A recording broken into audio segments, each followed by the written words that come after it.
માનસી પટેલ અને તમારું સ્વાગત છે મારી ચેનલમાં. તો આજના વિડીયોમાં આપણે મ્યુનિસિપલ પર આવેલા છે. તો આજે આપણે મેઇન રાજસ્થાન ભેલમાં ભેલ અને બીજું બધું ચાટ ખાવાના છે અને છેલ્લે કંઈ ડિઝર્ટ ખાઈશું. તો ચાલો જઈએ ખાવા માટે. તો સૌથી પહેલાં ગયા અમે રાજસ્થાન ભેલ સેન્ટર પર, કેમ કે ત્યાંની ભેલ અને રગડાપુરી અને મને બહુ ભાવે છે. અને પાણીપુરી ટ્રાય નહીં કરેલી હતી, ત્યાંથી તમારે પાણીપુરી ત્યાંથી ટ્રાય કરવી હતી. આ મારો છે ફિયાન્સે હેવિન પટેલ. પાણીપુરી માટે મસાલો અંદર નાખવાનો, કાંદો અને સેવ મિક્સ કરતો હતો. એ તો અહીંયાનો રેગ્યુલર કસ્ટમર છે એટલે એને ઓળખે. તો હવે ખાઈએ છે પાણીપુરી, તીખી ખાધેલી અમે. તો પહેલી ટ્રાય પાણીપુરીનો, ચાલો જોઈએ કેવી લાગે. તો આ ગઈ પહેલી પાણીપુરી. મસ્ત હતી પાણીપુરી. એટલો જલ્દી ખવડાવતો હતો પેલો ભાઈ કે એમ હરખો ટેસ્ટ નહીં આવતો હતો, પણ ધીમે રહીને પછી પાછળથી ટેસ્ટ આવ્યો. મસ્ત લાગેલી પાણીપુરી, મસ્ત હતી. થોડી વધારે તીખી લાગેલી પણ સારી હતી.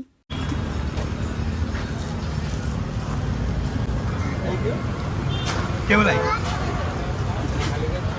પાણીપુરી ખાધા પછી હવે મારી મોસ્ટ ફેવરેટ સેવપુરી. તો નવસારીમાં સેવપુરી આવી પૂરીમાં બનાવે, એનો મુંબઈમાં ફ્લેટ પૂરી પર બનાવે. પણ એનીવે આ સેવપુરી થોડી અલગ છે, કેમ કે આમાં રગડો હોય છે. તો મને આ રગડાવાળી સેવપુરી બહુ ભાવે છે.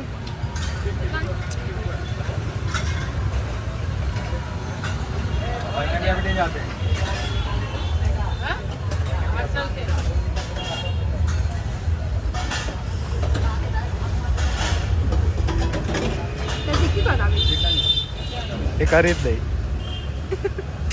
મેં લાસ્ટ ટાઈમ ખાધેલી તો આટલી તીખી નહીં. એ ઓળખીદાણે જ કર્યા, પછી કોઈ ખીજવાઈ ગયો તો એને વધારે તીખી લાગી. તો રગડાપુરી તો મિસ્ટર હેવિનના કહેવાથી બહુ તીખી થઈ ગયેલી. એના પછી ખાય છે રગડા પેટીસ. રગડા પેટીસમાં અહીંયાથી ક્યારે નથી ખાધી, તો રગડા પેટીસ પણ પહેલી વાર ખાધી હતી. તે જોઈએ કેવી લાગે. ચાલ ખા. મને જ કે તું ખાને. ખાને દૂર ઉભો રહે એમ જરાક. આ બધું લાગી જાય.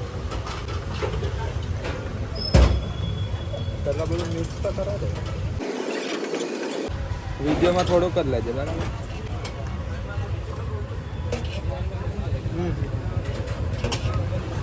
બહુ જોરદાર બનાવે છે. એમ બી હું વોઇસ ઓવર કરા. ખવાઈ ગયો બેઠો.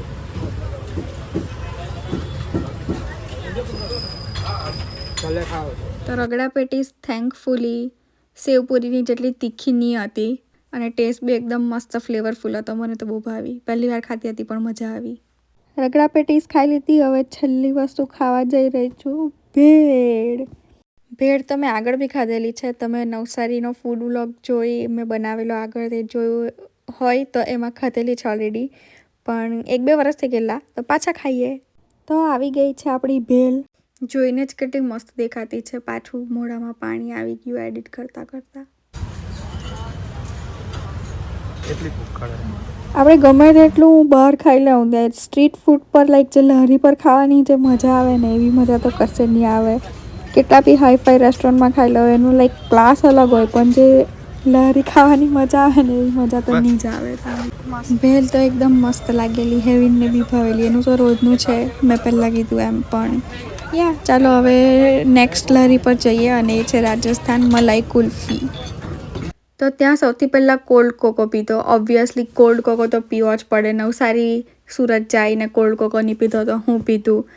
તો આ કોલ્ડ કોકો લીધો અને 2 લીધા, એક મારો અને એક હેવીનો. બંનેમાં અલગ અલગ આઈસ્ક્રીમ નખાવ્યા. તો 2 આઈસ્ક્રીમ ટ્રાય કરાવી. એકમાં ચોકલેટ હતું અને આઈ થિંક એકમાં વેનીલા હતું. આહાહા, ઠંડક એટલું મસ્ત લાગ્યું.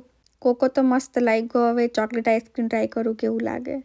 ચોકલેટ આઈસ્ક્રીમ તો મસ્ત હતું, પણ મારી નજર વેનીલા આઈસ્ક્રીમ પર હતી.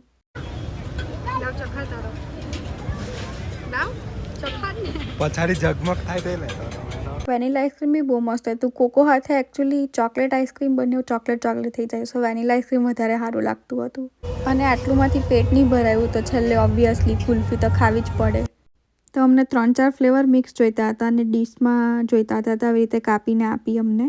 તો પહેલી છે મલાઈ, પછી છે પિસ્તા, પછી છે મેંગો, પછી રોઝ કાજુ અને છેલ્લી ઓરેન્જવાળી છે એ છે કેસર. નવસારીમાં મારી સૌથી ફેવરેટ કુલ્ફી નંદુ મલાઈની છે. નંદુ મલાઈ પછી મને કોઈ બીજી કુલ્ફી ભાવી હોય તો આ કુલ્ફી છે. તો મને તો લુન્સી પીપર અને સ્પેશિયલી રાજસ્થાન મલાઈ કુલ્ફી આઈસ્ક્રીમ ખાઈને મજા આવી ગઈ. તો તમે હવે ક્યારે ખાવા આવો છો? તો આજના વિડીયો માટે આટલું જ હતું. આઈ હોપ કે તમને ગમ્યું હોય અને તમે નવસારીના હોય તો તમે અહીંયા સ્પેશિયલ ખાવા માટે આવજો. અને આ વિડીયો માટે આટલું જ હતું. તો આપણે મળીશું બીજા ફૂડ બ્લોગમાં. તમે મારી ચેનલને સબસ્ક્રાઈબ નહીં કર્યું હોય તો મારી ચેનલને સબસ્ક્રાઈબ કરી દેજો, વિડીયોને લાઈક કરજો, શેર કરજો એન્ડ આપણે મળીશું બીજા વિડીયોમાં. આવજો.